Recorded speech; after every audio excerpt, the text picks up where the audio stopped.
Thank you for being patient. My name is Trent Ferris. I'm the Public Information Officer for the York County Sheriff's Office.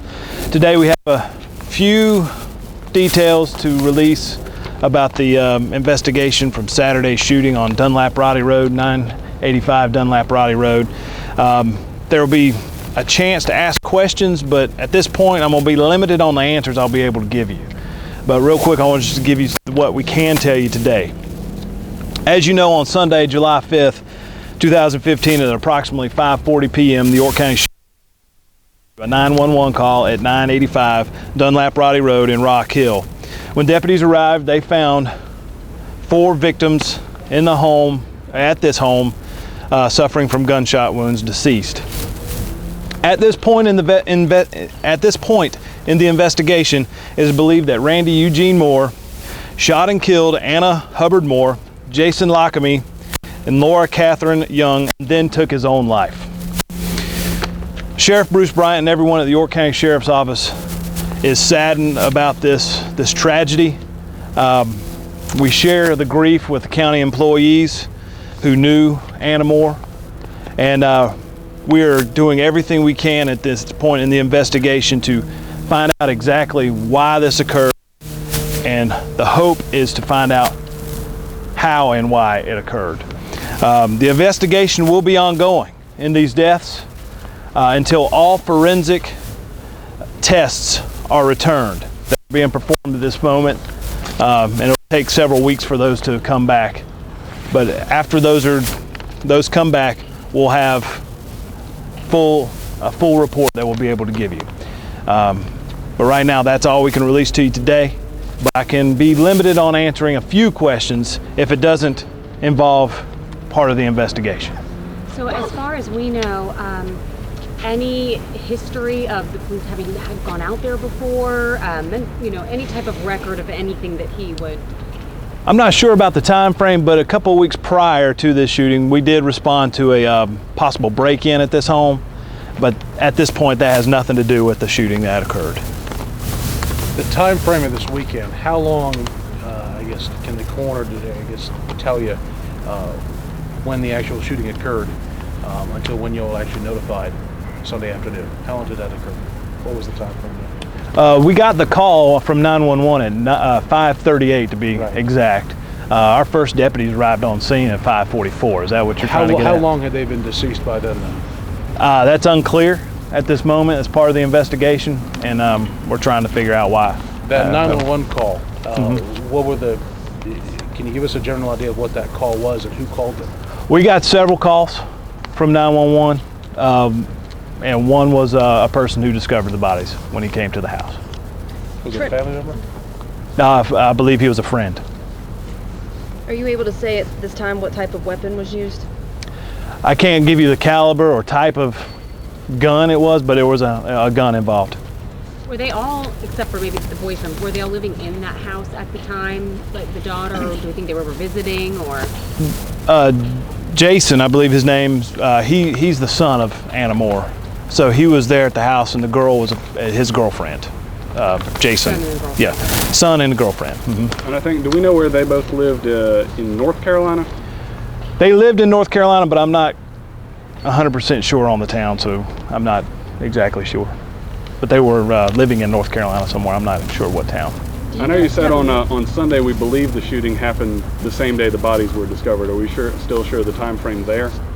Yes, I mean, it happened the same day. Okay. Are you guys able to release a motive yet?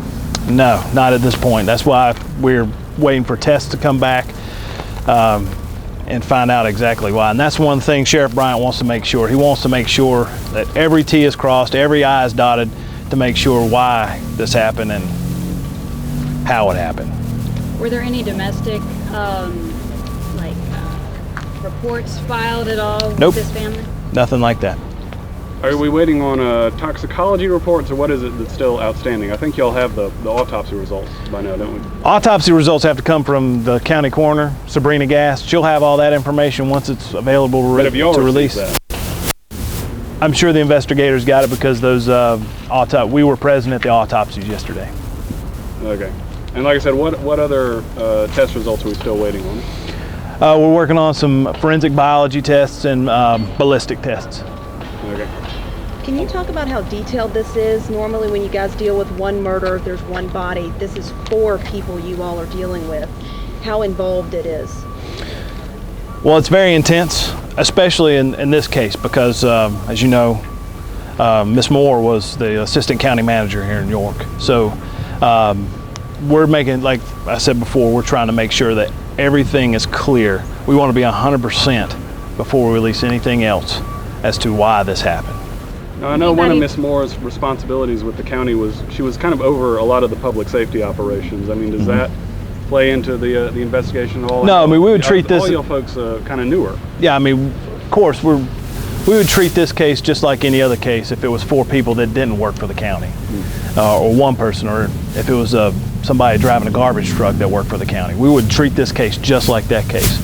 But yes, we are trying to do a little bit, make this case go a little bit quicker, hopefully, to get some answers for not only the public and the media. We want the family to have some answers.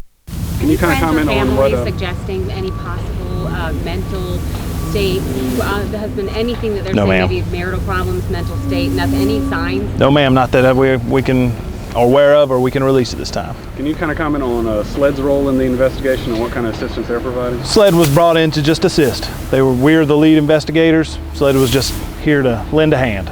Randy Moore had several convictions on his record. Are investigators aware of any that precluded him from owning a firearm? None that I'm aware of. I believe his records go back to, as from what I saw, the early 1990s. But nothing that we know of that would be to that point where he shouldn't have owned a firearm that we know of as of right now. They're still married. They were married. Yes, ma'am. Did they both live at the residence there?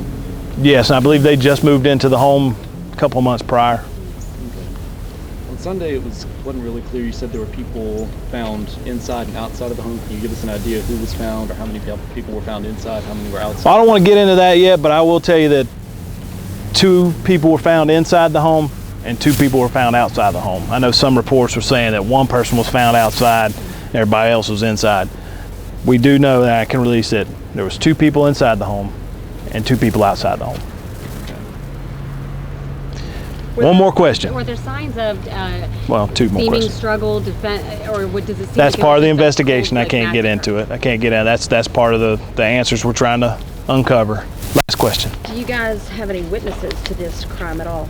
Other than the person who called 911, neighbors reported to us that they thought they heard firecrackers at the time, but being the day after 4th of July, that's not uncommon. Would those calls have come in overnight or earlier in the day, or what time were they thinking they heard firecrackers? Well, when we talked next door, what they told us, they thought they heard firecrackers, but the day after the 4th of July, I'm sure everyone here heard firecrackers on the 5th of July. So I'm gonna have to leave it there.